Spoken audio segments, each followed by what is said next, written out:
Selamat malam, saudara yang dikasihi Tuhan. Renungan malam menemani malam Anda mengambil tema mematahkan kesenangan dari Pendeta Dr. Erastus Sabdono bersama saya, Yohana Ibrahim. Firman Tuhan mengatakan bahwa orang yang tidak setia dalam hal mamon, yang tidak jujur, tidak akan mengerti kebenaran. Tidak setia dalam mamon yang tidak jujur, artinya masih memiliki kehausan dan kelaparan terhadap materi, masih duniawi. Tidak mungkin orang seperti ini mengasihi Tuhan. Dan orang yang tidak mengasihi Tuhan tidak akan menerima penggarapan Allah. Karena Allah bekerja dalam segala sesuatu untuk mereka yang mengasihi Dia. Kalau kita kembali melihat Mazmur 73 ayat 21 sampai 24, kita menemukan bahwa keadaan-keadaan yang sulit dipakai Tuhan menjadi alat untuk menggarap orang-orang yang Dia kasihi, sehingga bisa memiliki kehausan akan Allah. Seringkali kalau kita dalam keadaan nyaman, kita tidak merasa butuh Tuhan. Celakanya kalau kita sampai tenggelam dalam kenyamanan. Dan jika ada sesuatu yang mengganggu kenyamanannya, perasaan krisisnya muncul sehubungan dengan masalah yang mengganggu kenyamanannya tersebut. Kadang kita tidak bisa menghindari hal-hal yang tidak nyaman. Tapi ada hal yang lebih besar dari persoalan-persoalan hidup kita hari ini. Apa? Kekekalan. Yang pasti tidak bisa kita hindari. Maka kita harus mempersiapkan diri kita sejak sekarang ini.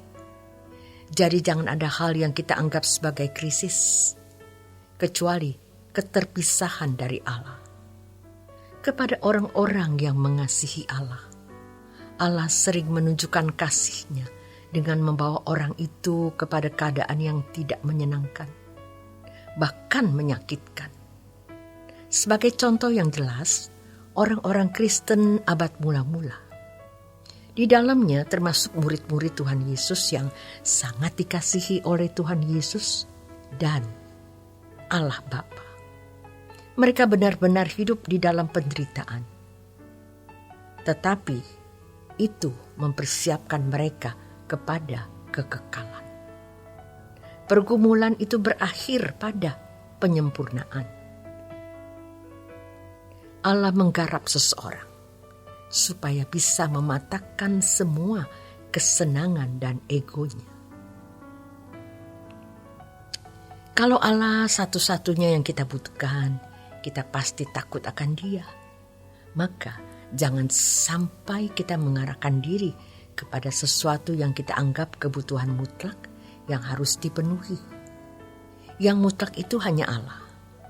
Kebutuhan mutlak kita itu hanya Tuhan. Kita harus memandang Allah sebagai kebutuhan yang lebih dari segala kebutuhan lain. Yesus datang untuk membawa atau memberi kita kelimpahan. Yohanes 10 ayat yang ke-10. Kelimpahan di situ adalah perisos, artinya kehidupan yang berkualitas tinggi. Tetapi itu tidak bisa datang dengan sendirinya atau secara otomatis. Bagaimana kita bisa memiliki kehidupan yang berkualitas? Kita harus memiliki kehidupan seperti Yesus, manusia yang menemukan kemuliaan Allah yang hilang.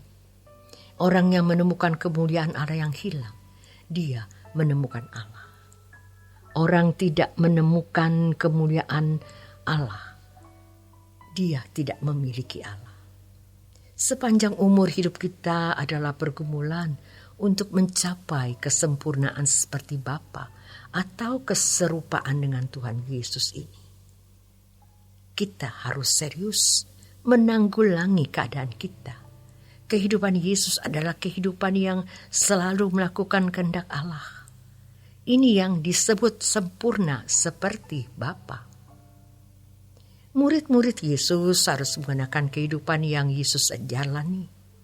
Baru kemudian dapat mengajarkan kepada orang lain untuk menjalaninya. Maka Tuhan Yesus bisa berkata, seperti Bapa mengutus aku mengutus kamu. Kalau orang mau melihat kemuliaan Bapa, orang melihat aku. Sekarang kamu meneruskan itu. Kemuliaan Bapa. Sehingga kamu disebut anak-anak Allah yang bercahaya seperti bintang-bintang di cakrawala. Jadi, murid-murid Yesus harus menggunakan kehidupan Yesus. Baru kemudian mengajarkan orang lain untuk menjalani hidup tersebut. Orang tua menginginkan anak-anaknya takut akan Allah. Harus menunjukkan kehidupan yang takut akan Allah, yang dapat anak-anak lihat dan rasakan. Dan pasti terjadi penularan atau impartasi. Demikian juga untuk orang di sekitar kita. Saudara, di dalam firman Tuhan mengatakan, jadi kalau Tuhan berkata, jadikanlah semua bangsa muridku. Perjuangan beratnya tidak terletak pada menginjil atau menceritakan tentang Yesus kepada orang lain. Tapi bagaimana kita mengenakan hidupnya Yesus di dalam hidup kita? Di mana kita bisa memancarkan kehidupan Yesus tersebut? Keadaan yang sulit yang kita harus hadapi, yaitu penggarapan Allah agar kita memiliki kemuliaannya, merupakan suatu kasih karunia kalau kita bisa berubah. Simultan dengan itu, kita memiliki perasaan yang takut akan Allah. Perasaan membutuhkan Allah, sehingga kebanggaan-kebanggaan yang pernah kita miliki, kita nikmati, menjadi tidak berarti. Allah tidak bisa merubah kita dengan cara-cara spektakuler seperti sulapan. Allah berjuang di dalam dan melalui Roh Kudus-Nya. Masalahnya, kita mengerti tidak bahwa kita ini sedang digarap oleh Allah, sebab tidak kunjung selesai rasanya. Jangan sampai kita tidak menyadarinya, sehingga kita tidak berjuang untuk mencapai kemuliaan tersebut. Allah menggarap seseorang supaya kita mematahkan semua kesenangan dan egonya. Selamat menikmati malam Anda untuk beristirahat menuju keperaduan. Tuhan Yesus memberkati.